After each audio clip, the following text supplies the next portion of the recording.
Hello there, welcome to episode 49 of Never Mind the Bullens. My name's Mike Peters. This is your bite-sized Everton podcast and vodcast. Obviously reacting to the Crystal Palace draw at Goodison. But before we actually get to talking about the game, we need to talk about, a seminal moment in the club's history that's obviously taken place in the period that I've not been recording since my last episode. Truly, inspirational, seismic for the club. I am, of course, talking about Jean-Philippe Gbamin not only getting on the bench, but actually getting on the pitch last night. Absolutely unbelievable. After, nearly 600 days since his last appearance, finally back on the pitch. Absolutely amazing. Of course, I jest a little bit, although that was very important. Obviously, there was another seminal moment that took place since I've last recorded an episode. And that is, of course, Aaron Sorkin. My favourite writer of my favourite TV show, The West Wing, as well as Studio 60 on the Sunset Strip, The Newsroom, Social Network, every brilliant film which has got quality jokes that you've ever heard of, announcing on the BBC that he is, in fact, an Evertonian. That just makes my heart leap like you wouldn't believe, and makes me running for the nearest awful episode of The West Wing.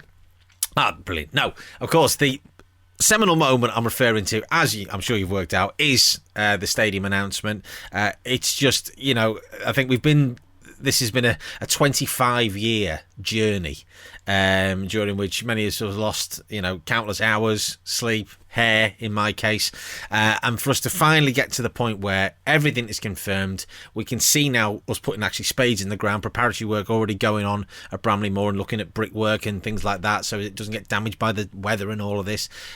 Actually for us to be genuinely thinking, right, in 3 years' time, 2024-25 season, hopefully we'll all still be here, God willing, to be going into that new ground and to, hopefully see a team playing brilliant football, winning on the pitch, the avenues it will open up for us financially to hopefully allow us to compete financially with the European elite.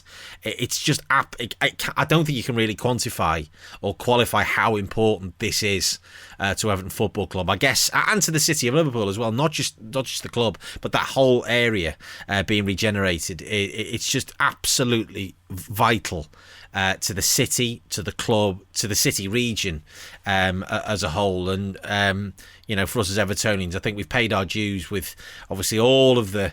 I could do a whole lengthy edition just on the stadiums, that we've had that have all fallen by the wayside, and we all know the stories of obviously Aintree, Kirkby, King's Dock, Walton Hall Park, you name it, we've had them all, where it's all been there, and shared stadiums going back even longer, 30 odd years, and finally for us to get them go, this is ours, we can see it now, we can visualise it, we know where it's going to be, we can drive past it.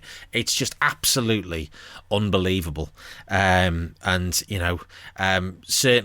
it's going to secure the club's future and hopefully status as one of the elite teams in elite clubs in England for the next half a century or century, all being well.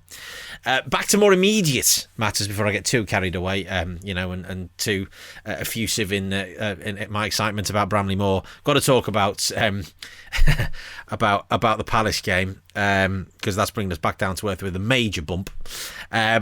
Because yet again, it's our home form just letting us down spectacularly, which it obviously has done all season. I think, that's not just specific to us. That's been specific to a lot of clubs in the Premier League, obviously with no fans and COVID, and it's all been pretty well documented.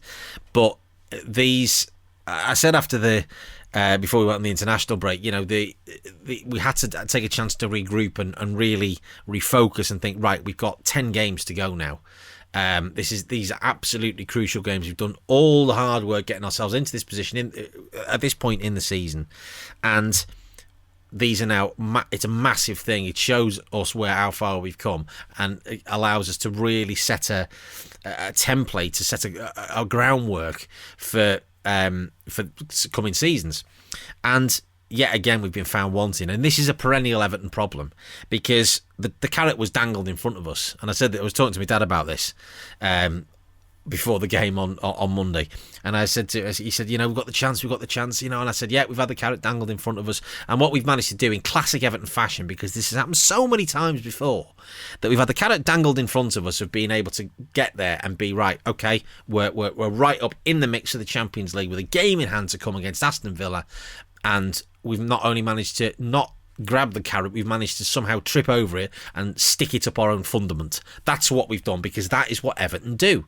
We've done it countless times. I haven't got the time within this podcast. I'm sure we can all think of 3 or 4 times where you're thinking it's been laid there for us and we've just blown it. I'm sure I've discussed them on episodes of this podcast before.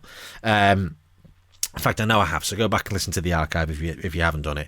But, and I've talked many times about us being clinical in front of goal, and that is the difference between a side that finishes 6th, 7th, 8th and a side that finishes in the Champions League spots. And last night was an object lesson in that difference, because we had chances to win that game 3 times over.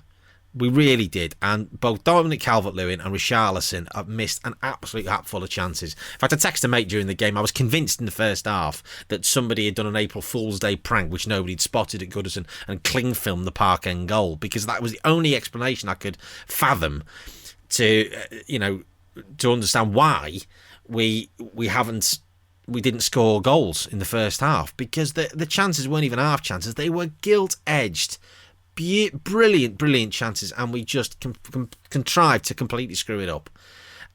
We get the goal, second half, thinking, right, okay, but my brother texts me, Nostradamus that he is, and said, right, sucker punch here, come in here. And I said, if we don't get a second, yes. And that's exactly what happened. Michy Batshuayi comes in, and you can argue the defensive errors. Yerry Mina starts to come out, goes to the ball. Well, that's 3 at the back. You have that, so one can come to the ball. Michael Keane makes a step forwards, which is picked up on by Gary Neville, and it's like, and suddenly there's a little bit of space there. Ben Godfrey comes on, and he didn't really get to the pace of the game, Ben. Seamus Coleman, I thought, had been excellent for the majority of the game, and I thought Jack Hammers would win it for us, because he'd been allowed so much room, afforded so much space by the Crystal Palace midfield.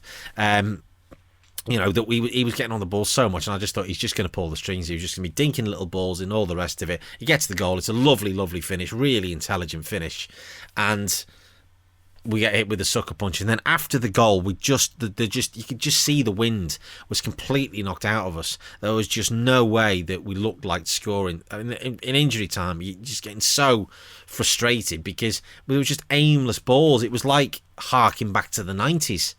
And just balls being pumped up, in desperation. There was no kind of thought. It was like, well, we'll pass it. Oh no, we'll just boot it. There wasn't a thought, and I just didn't quite think that Carlo got his substitutions right last night. I didn't understand going that defensive when you've only got a 1-goal lead, and I suppose it says a lot about our mentality at the moment. Particularly at home, that if we get a lead, we need to try and protect it at all costs. But of course, by going that defensive, you invite the pressure onto yourself, and that's what we did. And we ended up paying the price for it. And looking at the table now, you just look at it. West Ham won a fabulous game at Wolves last night, wonderful stuff. And I've obviously put on this podcast before how delighted I am for David Moyes, that he's doing so well with West Ham. I really am. But we've missed an opportunity there. Looking at the table now, we're 8th, 2 points behind Chelsea, Tottenham, and between Tottenham and Liverpool, 4 behind Chelsea and 5 behind West Ham, with 1 game in hand. Now, if we'd won last night, we're on 49 points, we're still in with the shout. And you just got to think, now, is that the defeat? Is that the result? It feels like a defeat. I know it wasn't, but as Palace seemed to be our bogey team at Goodison. Cast your mind back to 2014 when we beat Arsenal and absolutely run riot over them at Goodison, and then contrived to blow up a game against Palace, our next home game against Palace, where Roberto Martinez played 4 wingers and no defensive midfielder, and we lost the game by 3-2. Palace seemed to be our bogey team in that sense.